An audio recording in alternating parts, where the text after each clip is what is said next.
শ্রমিক অধিকার প্রতিষ্ঠার দিন মে দিবস আজ। 1886 সালের এই দিনে 8 ঘন্টা কাজের দাবিতে যুক্তরাষ্ট্রের শিকাগোতে রাজপথে নেমেছিলেন কয়েক হাজার শ্রমিক। পরে মালিকপক্ষ দাবি মেনে নিলেও পুলিশের গুলিতে প্রাণ যায় 11 জনের। সেই ঘটনা স্মরণে প্রতি বছর পালিত হয় আন্তর্জাতিক শ্রমিক দিবস। কর্মক্ষেত্রে নিরাপত্তা ও সুস্বাস্থ্য নিশ্চিতের লক্ষ্য নিয়ে 80টিরও বেশি দেশে পালিত হচ্ছে দিবসটি।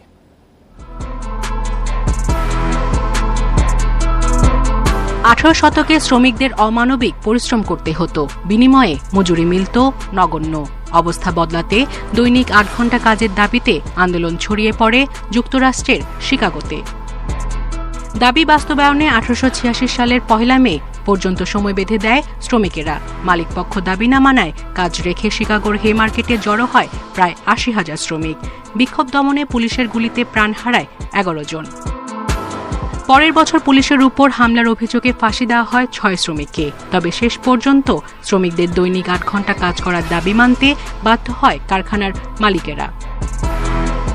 1889 সালে ফরাসি বিপ্লবের শতবর্ষে প্যারিসে দ্বিতীয় আন্তর্জাতিক কংগ্রেসে দিনটিকে বিশ্বজুড়ে শ্রমিক দিবস হিসেবে পালনের প্রস্তাব হয়। 1891-এ আনুষ্ঠানিকভাবে গৃহীত হয় এই প্রস্তাব। আমস্টারডামে 1904 সালে সমাজতন্ত্রীদের সম্মেলনে কর্মঘণ্টা 8 ঘণ্টা করার দাবি আদায়ে বিশ্বজুড়ে 1 মেতে মিছিল ও শোভাযাত্রা আয়োজনের ডাক আসে। সেই থেকে প্রতি বছর বিশ্বের প্রায় 80টি দেশে শ্রমিকদের অধিকার আদায়ের এই দিন মহান মে দিবস হিসেবে পালন করা হয়। দিনটি ওইসব দেশে ছুটির দিন, আর অনেক দেশে এটি বেসরকারিভাবে পালিত হয়। তবে যুক্তরাষ্ট্র ও কানাডায় মে দিবস পালিত হয় সেপ্টেম্বরের প্রথম সোমবারে।